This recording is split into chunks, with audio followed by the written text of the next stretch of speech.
Rolling out your legs. I like to start at the bottom on my calves with my spiky ball. Place your spiky ball under your leg and roll backwards and forwards along your calf, all the way up to the knee joint. You can also go sideways on the outside of your leg or even on the inside of your leg. I also go slightly up into my hamstring as well, where it attaches into the knee joint with the ball. Because it's such a small place, the ball just gets it a bit better. For my hamstrings, I like to use a lumpy foam roller. My one at home is a little bit more beastly than this one. But basically, I just place it under my hamstrings and roll backwards and forwards.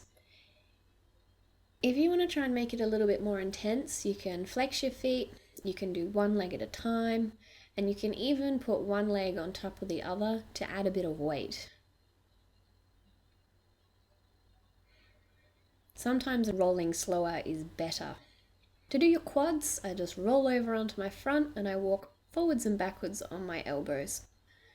Again, if you do one leg at a time or one leg on top of the other, it can be a little bit more intense. Also, bending one leg up makes it really nasty. It's amazing. Easy option is to put one leg out to the side like this.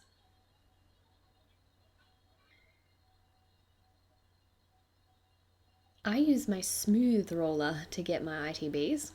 So the ITB is down the side of the leg between the hip and the knee. So I roll forwards and backwards. I usually find that it's worse by my knee, but everybody's a bit different.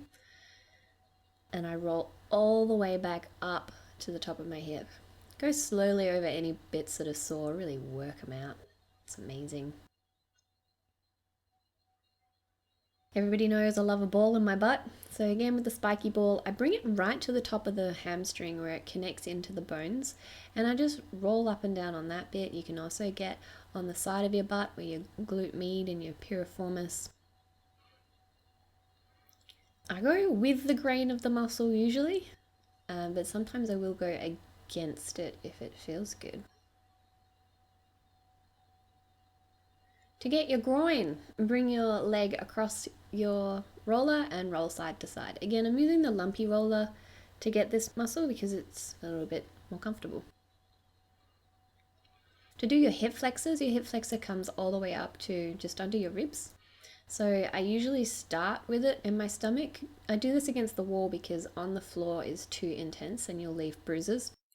And I roll up and down on my stomach, and then I also will come into my hip as well. If you're not sure where your psoas is, it's best to ask your health practitioner, like your physio. But it's easy enough to get the one in your hip. Just be careful of your groin because the blood vessels are quite close to the surface, and you will leave some very pretty bruises.